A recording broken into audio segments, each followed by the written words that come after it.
What's up, boys? Another day in paradise. Beautiful weather.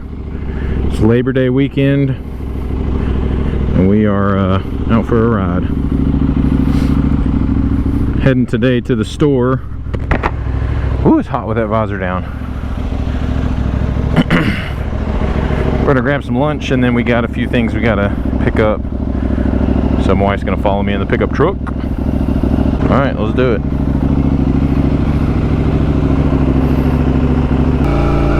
Another killer day outside. Today is absolutely gorgeous. 82 degrees, not a cloud in the sky, perfect weather. Beautiful day for a ride.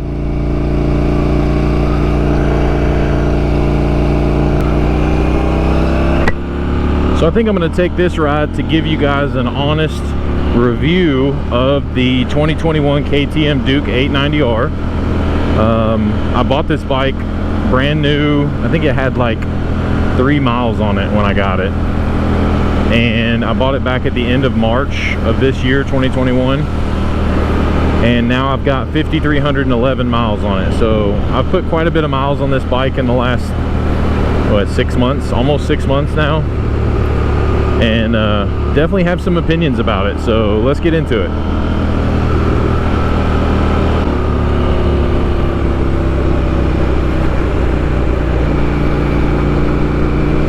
So first off, I'll start with the power of the bike. This bike is 122 horsepower at 360 dry weight, so probably 380, 385 with fluids. And then I weigh 240. So right out of the gate, I'm pretty heavy on this bike. Sorry. I'm pretty heavy on this bike, so I'm sure a lighter rider would get an even further exaggerated power feeling. But my initial thoughts on the power of this bike, it rips. This bike is freaking fast. Now, it's not, you know, leader bike fast or anything like that, but for a naked bike with no fairings, it's just a raw, powerful bike. It's got tons of down low torque. Now, I say down low torque, if you get below 3 grand and you get in a gear, you know, like right now, 4th gear at 4 grand, it's not yanking you out of the seat or anything, but it definitely gets up in the RPMs quick. If I were to do that at 2 grand, it'd be a little different, but it's got plenty of power delivery. It seems to have a noticeable power band at about 7,000 RPMs. It will definitely come alive at that point. But overall, it feels good all the way through the power band. I can't say that it leaves more for me. I mean, obviously, if you're just power hungry, yeah, you can do plenty of things to get more power. I've just got a slip on, but it feels plenty. It's a well powered bike. Now, getting into the brakes, it's got the Brembo brakes front and back, and that's part of the 890R package. I can't remember, I think they're 320 millimeter. Don't quote me on that, I may be way off. Yeah, there you go, rip it. Trucks are flying. The brakes are phenomenal on this bike. I've never had an instance where I've just felt like I didn't have enough brakes. My only complaint would be that on low speed braking, like if I'm going 5 or 10 miles an hour and I'm just kind of squeezing the brakes a little bit just to keep me from accelerating, like in traffic, because of the 2-piece or the floating rotor, you can feel the brakes kind of click and, you know, move around, so it feels like something's loose in the front end. But I've been told by everybody that that's normal for a floating rotor. But yeah, the brakes are incredible on this bike.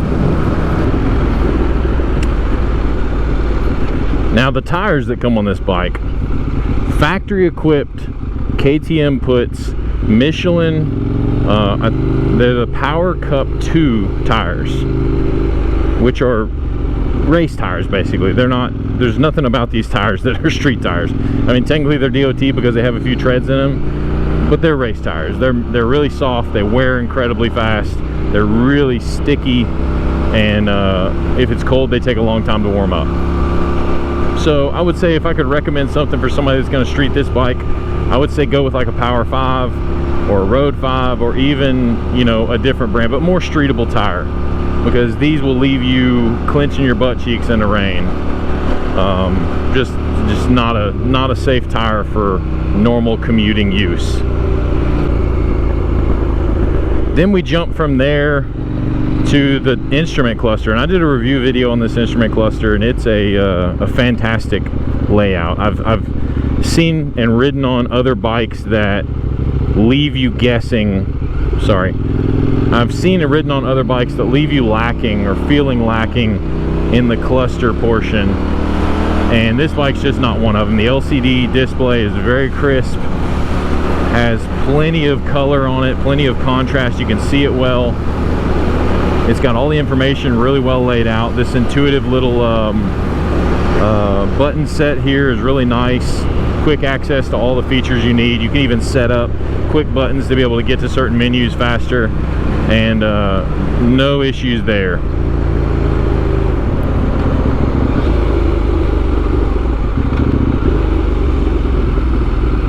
So then we get to the, I would call it the quality of the bike. Things like the grips, the mounts, the bolts, the levers. Ooh. This bike is very well appointed when it comes to that stuff as well. So again, other bikes that I've sat on and ridden, the brake levers feel really loose and clunky. The material looks cheap, it looks potted, it looks, you know, like they just basically cut corners on some of that stuff, and I can say that this bike does not feel like that at all.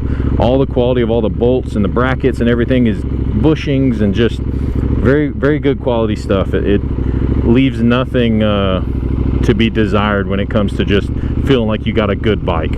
Now you pay for it, because this bike is quite a bit more money than some other comparable bikes when it comes to power and size and things like that, but I feel like this bike is definitely one of those where you get what you pay for.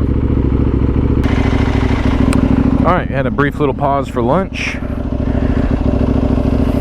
Really good. Place called Chicken Fried. It's good, but it's all fried, so it's gonna give you some serious heartburn when you're done.